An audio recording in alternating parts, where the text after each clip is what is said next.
Sekarang ini banyak banget yang beranggapan kalau dunia truk mulai sepi, nggak serame di tahun 2020, 2021, 2022. Apakah itu benar? Dan apakah anggapan itu cuma teori liar dari beberapa mania aja? Simak videonya sampai akhir dan kita akan bahas di video ini. Kalau kita melihat ke belakang di mana dunia truk itu lagi rame-ramenya di tahun sekitaran 2019 sampai 2022, itu menurut saya karena euforia dari fenomena oleng. Ya, kalian tahulah zaman dulu tuh kayak gimana euforianya orang-orang buat berhenti di pinggir jalan dan buka baju sampai muter-muterin kaosnya demi truk itu bisa oleng tuh. Kan zaman dulu tuh ramai banget tuh. Apalagi disupport sama supir-supir yang juga bikin konten. Kayak waktu itu Rollis yang ya kalian tahu lah videonya, nggak perlu saya sebutin. Sama yang waktu itu ada insiden salah ucap dari Randy Andika yang bilang kalau nyupir, seingat saya ya, kalau nyupir nggak oleng, nyupir beca aja. Nah itu yang waktu itu menyulut amarah para trucker ya di Indonesia waktu itu. Dan wah itu langsung ramai banget. Dan Randy Andika juga waktu itu emang lagi gencar-gencarnya oleng sih, dimana bawa truk canter yang kuning tuh sama Wahyu Abadi yang zaman dulu. Itu juga kan lagi gencar-gencarnya itu waktu Randy pertama kali terkenal di dunia truk. Selain itu, dunia truk viral waktu itu juga karena lagi COVID ya, dan orang-orang itu lebih banyak menghabiskan waktu di rumah. Nah, mania-mania yang mungkin seumuran 15 tahun sampai 17 tahun kan pasti banyak yang nganggur dan memilih buat nyodrek. Emang banyak banget waktu luang di tahun segitu dimana masih COVID-nya, itu orang-orang lagi gencar-gencarnya nyodrek waktu itu.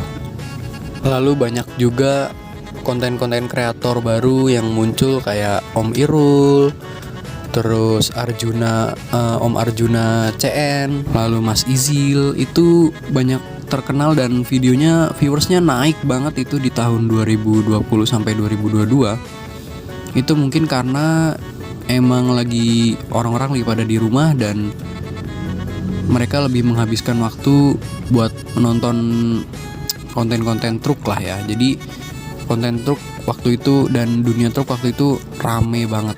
Lalu apa yang bikin mania sekarang beranggapan kalau dunia truk emang terasa sepi? Ya kita bisa lihat dari viewer konten truk di YouTube lah ya, dan banyakan itu beralih ke bus. Ya, mania sekarang lebih banyak beralih ke dunia bus. Apalagi sekarang lagi musimnya basuri dan ya kayaknya emang sekarang lebih musim ke basuri gitu. Lalu truk-truk artis juga udah banyak yang menghilang kayak On Fire, lalu HM Cabe, beberapa unit HM Cabe gitu kan. Terus Jovanka yang berubah tampilan, jadi mungkin beberapa mania nggak mengenali gitu ya. Lalu Stud The Glang yang juga sekarang udah jarang terekspos, Rebecca Aurora, pokoknya banyak lah. My Black juga itu udah terjual, tapi unitnya masih ada dan nasibnya sekarang udah jarang disodrek sih, karena emang udah jarang orang nyodrek juga sekarang. Ya mungkin itu yang bikin orang beranggapan kalau dunia truk udah sepi. Lalu kemarin saya juga sempat baca di komen katanya kalau orang-orang sekarang itu jarang ada yang ngasih info soal unit ini mau kemana, terus yang datang ke sini atau misal ke pom bensin mana ada unit apa, itu udah jarang yang ngasih info gitu. Ya mungkin CCTV-nya udah berkurang juga ya. Tapi beberapa di antaranya emang masih ada. Tetap, kalau menurut saya sih tetap ada penyukanya, dan ya mungkin yang beralih itu yang benar-benar nggak suka truk lah, cuma tren doang. Kalau menurut kalian gimana? Kalau ini opini pribadi saya ya. Mungkin itu aja yang bisa saya sampaikan terkait kenapa kok sekarang dunia truk terasa sepi gitu. Kalau menurut saya ya, mungkin kerasa sepi bagi sebagian orang karena di explore IG-nya udah nggak muncul foto atau video truk gitu ya. Tapi tetap aja kok masih banyak penggemar atau mania truk di luaran sana. Kayaknya sih ini hanya opini liar aja gitu ya. Saya juga tetap suka, tetap ngikutin dunia truk, dan saya ngerasa biasa-biasa aja, nggak ada perubahan apa-apa. Kalau menurut kalian gimana? Oke, mungkin segitu aja yang bisa sampaikan. Kurang lebihnya mohon maaf dan see you. Selamat berjumpa di video selanjutnya.